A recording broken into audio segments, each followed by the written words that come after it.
resource video, and this one is on audio lessons. Woo, and we also have a guest again. Pika is joining us. But she's sleepy this time, so Thank goodness. yay. Yay. Okay, so resources. So we're going to cover 3 of one of our favorites for audio lessons. Yeah. Pimsleur, Japanese Pod 101, and Conversations with Olly Richards. So Pimsleur has been around for a long time. He actually does a lot of audio lessons in many different languages. He does do it for Japanese. It's 90 lessons long, which is, it's broken into 3 chunks, so of 30 lessons. Each of those... They have a reading companion. I've not done have you done the reading ones? It's not really a reading companion. Okay. It's very short. It gives you like a very brief... I didn't find it that useful, I'll be honest, the reading companion. This is more for listening. I would just go with it. This is a listening program. Yeah. So anyways, for Pimsleur, they are basically formal audio lessons. Each of the audios is about 20 to 30 minutes long. So, and they kind of walk you through what you need to do. So they start as a beginner, definitely, and they take you through the end of maybe beginner, maybe even to intermediate, mm-hmm. but definitely doesn't go too advanced, unfortunately, because it's only the 90 lessons. Some of his other language programs do take you to advanced, like the Spanish one does, but not Japanese, unfortunately. So they really break things up by pronunciation. They kind of focus on that, I'd say. Yeah, so if it's frustrating for you to listen to somebody say parts of a word, this might not be the program for you, but it's really good for practicing your pronunciation. Yes. So if you're really unsure how something's supposed to sound, it does really a good job of breaking it into pieces and then saying the whole words and having you repeat it. So it's really good for that. Yeah, they do a lot of question and answer too, and then they give you the answers so you can see if really quickly if you were right, if you were wrong, if you pronounced something incorrect. Yeah, so it leaves a pause in the audio, so it does give you a chance to respond. Yeah. I know, for me, it was enough time for responding for audio, but it was not enough time for me. I would do them in the car, and so I would feel like I need to compose the whole sentence in my head and then say it out loud, and by the time I finished composing it in my head, they would be done with the time, and so I felt like I needed to think, pause, say it, unpause, listen, and that was a lot for me. I think the beauty of Pimsleur is he does use an SRS type approach, just like flashcards. So when you just think you're forgetting a phrase, he will bring it back and then you will get to say it again so you don't forget what you were learning previously. So it really is by the time you're finished with this program, you will feel comfortable talking to people. Yeah. I really do think that's true.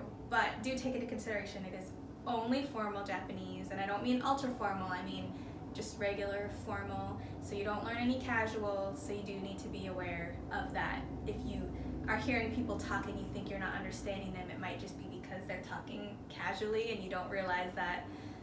Yeah. So what would you say the speed of their conversations? I feel like it was a little slow, but it was definitely not like a normal speed for conversation. It's definitely a learning speed, so that's why I think it's absolutely great for beginners. Yes. So Japanese Pod 101 is our second. I think these are great for really bite-sized, small lessons. There are so many of them, and they run the gambit between like 5 minutes and 15 minutes or so. Most of them I feel like are about 10 minutes, 9 minutes. Yeah, I mean, what I really like about the podcast is they do give you more of an actual natural speaking style. They do both casual and formal, depending on who you're talking to, which is the right approach for how you speak Japanese. So it's very, very good for that. Yeah. And you can really search for a particular interaction that you want to study, if it's ordering at a restaurant, if it's like hailing a taxi, doing directions. Yeah, going out with friends. It's very specific focus, so if you just search for the name of what you're looking for, you can pretty much find it in like the list of things. Yeah, one of my favorite topics is they have a couple on pickup lines, and they say like, no guarantees. So basically you can target your learning, and then again, it's that bite-sized chunks that makes it really nice if you have only a little bit of time. Their format also is really nice because they do the conversation, and then they break it down with some English explanations, very casually explaining what's going on and getting native speakers to say the words and repeat after them. And then they do the whole conversation again, so you can like really see, I didn't know what was happening in that first part, or I knew 3 words out of the whole thing, versus, oh, I know what they're saying now. Yeah. That's this sentence, that's this sentence. Yeah. And that's really like nice to feel. So again, I think that it feels a little bit more natural, so that's what's nice about Japanese Pod 101. And then finally, we wanted to talk about conversations with Olly Richards. So he made these like conversations where they're really short, they're very brief exchanges. It's like 3 to 5 minute conversations, and I think they're fantastic. Yeah, they're very good for like, it's a natural rate of speed, it's a normal conversation, sometimes it's between strangers, sometimes it's between friends. They really vary, so you get a nice, well-rounded view of different conversations, different people speaking, and I think it's great for just listening and like trying to do language comprehension. Yeah, it's definitely focused on listening comprehension. This isn't to teach you, it's not to teach you what the vocabulary is or anything like that. So I'd say conversations is definitely for an intermediate to an advanced learner, but they do level it, so it starts off, their rate of speech is slower in the beginning, and then to the end of the conversation, it is like Faster, quicker, yeah, more it's natural. Definitely more natural. I particularly like it because it feels more natural to me to actually hear people speak in conversations. So it's a great way to know whether you're really picking things up and understanding it or not. Mm-hmm. So that's why I like it, because it's actual real conversations. Yeah. I think it could be helpful for a beginner, but only if you focus on just listening to the way that words are pronounced and not what they're saying at all. Maybe a word or two if you do know it, but like really just focus on the cadence, like how the words sound, just how vowels sound together, things like that. I mean, I think that might be true, just because a lot of people get intimidated by the way Japanese sounds. So if you get used to it, like play it in the background even, you'll be like, oh, okay, I'm starting to feel like how it goes and how words are pronounced and kind of how they space between words, how intonation rises and falls, that kind of thing. So yeah, it's something that you can mimic when you're speaking yourself, something to like reliably have as a format would be good.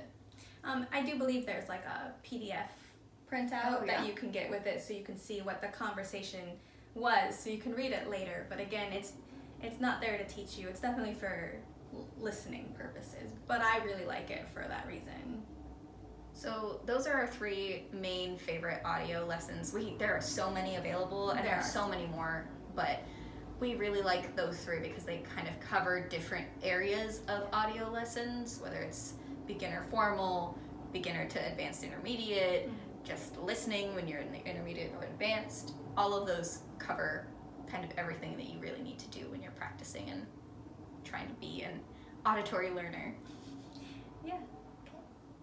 Well, thank you for watching. Until next time. Bye, you BBs. And Riri's. Bye.